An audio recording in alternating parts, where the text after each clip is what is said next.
മഹാരാഷ്ട്രയുടെ government ബസ്സിൽ യാത്ര ചെയ്തപ്പോൾ എടുത്ത ഒരു ടിക്കറ്റാണ്. എൻ്റെ കൂടെ യാത്ര ചെയ്ത മിനിക്ക് അവർ ആ 45 രൂപയുടെ പകുതി തുക മാത്രമാണ് ഈടാക്കിയിരിക്കുന്നത്.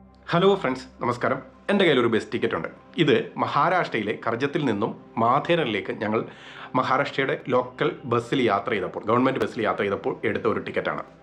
ഇതിനകത്ത് എനിക്ക്, അതായത് ഒരു പുരുഷന് അവർ ഈടാക്കിയിരിക്കുന്ന ചാർജ് എന്ന് പറയുന്നത് 45 രൂപയാണ്. പക്ഷേ എൻ്റെ കൂടെ യാത്ര ചെയ്ത മിനിക്ക് അവർ ആ 45 രൂപയുടെ പകുതി തുക മാത്രമാണ് ഈടാക്കിയിരിക്കുന്നത്. ഞാൻ വിചാരിച്ചു വല്ല ഓഫർ വല്ലതും ആയിരിക്കുമെന്ന്.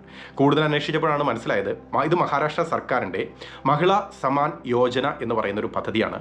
അതുമൂലം മഹാരാഷ്ട്രയിലെ ലോക്കൽ ബസ്സുകളിൽ 50% തുക, അതായത് ഓരോ ബസ് ഫെയറിൻ്റെ, ഓരോ യാത്രയുടെ ബസ് ഫെയറിൻ്റെ 50% തുക മാത്രമാണ് സ്ത്രീകളിൽ നിന്ന് ഈടാക്കുന്നത്. ഇത് നമ്മളുടെ കേരളത്തിൽ വന്നാൽ എങ്ങനെയിരിക്കും?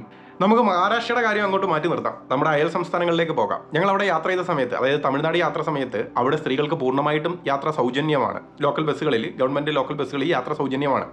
അതിന് ഒരു സ്കീമിൻ്റെ പേരുണ്ട്, വിടിയൽ പയണം എന്നാണ് അതറിയപ്പെടുന്നതെന്നുണ്ടെങ്കിൽ നമ്മൾ കർണാടകയിലേക്ക് ചെന്നാലോ, അവിടെയും ഇത് തന്നെയാണ് അവസ്ഥ. ശക്തി എന്ന് പറയുന്ന ഒരു സ്കീമുണ്ട്. ആ സ്കീം വഴി അവിടുത്തെ ഉള്ള സ്ത്രീകൾക്കും യാത്ര പൂർണ്ണമായും സൗജന്യമാണ്. അപ്പം ഈ 1, 2, 3 സംസ്ഥാനങ്ങളിൽ മാത്രമല്ല, ഡൽഹിയിൽ, പഞ്ചാബ്, തെലുങ്കാന, ഇങ്ങനെയുള്ള പല സംസ്ഥാനങ്ങളിലും യാത്ര സൗജന്യമാണ് സ്ത്രീകൾക്ക്.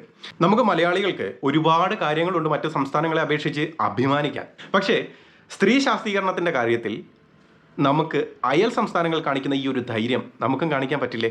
ഒന്ന് ആലോചിച്ച് നോക്കൂ. കാരണം ഒരു സാധാരണ കുടുംബത്തിലെ ഒരു അമ്മയായാലും ചേച്ചിയായാലും അവരുടെ ഒരു മാസത്തെ യാത്രാ കൂലിയിൽ നിന്നും 1000 രൂപ അവർക്ക് ലാഭം പിടിക്കാൻ പറ്റിക്കഴിഞ്ഞാൽ അതൊരു വലിയ കാര്യമല്ലേ? ഇവിടെയാണ് എനിക്ക് നമ്മുടെ ഗതാഗത മന്ത്രിയോട് ഒരു കാര്യം പറയാനുള്ളത്. സർ, നമ്മൾ KSRTC സംരക്ഷിക്കുവാൻ വേണ്ടിയിട്ട് ഒരുപാട് മാർഗ്ഗങ്ങൾ നമ്മൾ നോക്കുന്നുണ്ട്. നമ്മുടെ അയൽ സംസ്ഥാനക്കാർക്ക് സാധിക്കുമെങ്കിൽ ഈ ഒരു കാര്യം നമുക്കിവിടെ എന്തുകൊണ്ട് സാധിക്കുന്നില്ല? ഇത് വെറുമൊരു സാമ്പത്തിക സഹായം മാത്രമല്ല, നമ്മുടെ അമ്മമാർക്കും പെങ്ങന്മാർക്കുമൊക്കെ പൊതു ഇടങ്ങളിലേക്ക് വരുവാനും ജോലി, പഠനമൊക്കെ കൂടുതൽ കാര്യങ്ങളിലേക്ക് ഇടപെടുവാനും ഒരു പച്ചക്കൊടി കൂടിയാണ് സർ. അതുകൊണ്ട് നമ്മുടെ അയൽ സംസ്ഥാനക്കാർക്ക് ഇത് പറ്റുമെന്നുണ്ടെങ്കിൽ നമുക്കും ഇങ്ങനെയൊരു സംവിധാനം കൊണ്ടുവരാൻ സാധിക്കില്ലേ സർ? പ്രിയപ്പെട്ട സുഹൃത്തുക്കളെ, ഇത് നമ്മുടെ അധികാരികളിൽ എത്തുന്നത് വരെ ഷെയർ ചെയ്യാം.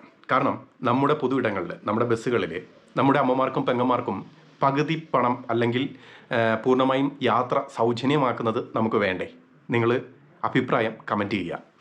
കേരളത്തിൻ്റെ പല പഞ്ചായത്തുകളിലും ഗ്രാമവണ്ടി എന്നുള്ള രീതിയിൽ സ്ത്രീകൾക്ക് പൈസ ഫ്രീ ആയിട്ട് യാത്ര നടത്തുന്നുണ്ട്. പക്ഷേ ഞാൻ ഉദ്ദേശിക്കുന്നത് അങ്ങനെയല്ല. കേരളത്തിലുടനീളം സ്ത്രീകൾക്ക് ഫ്രീ ആയിട്ടോ അല്ലെങ്കിൽ 50% തുകയിലോ ഇങ്ങനൊരു പദ്ധതി നമ്മുടെ അയൽ സംസ്ഥാനങ്ങൾ നടത്തുന്ന ഒരു പദ്ധതി കൊണ്ടുവരാൻ സാധിച്ചു കഴിഞ്ഞാൽ അതൊരു വലിയ നേട്ടമാണ്. അതുകൊണ്ട് നമ്മുടെ അധികാരികളിൽ ഈ വീഡിയോ എത്തുന്നത് വരെ നിങ്ങൾ ഷെയർ ചെയ്യുക.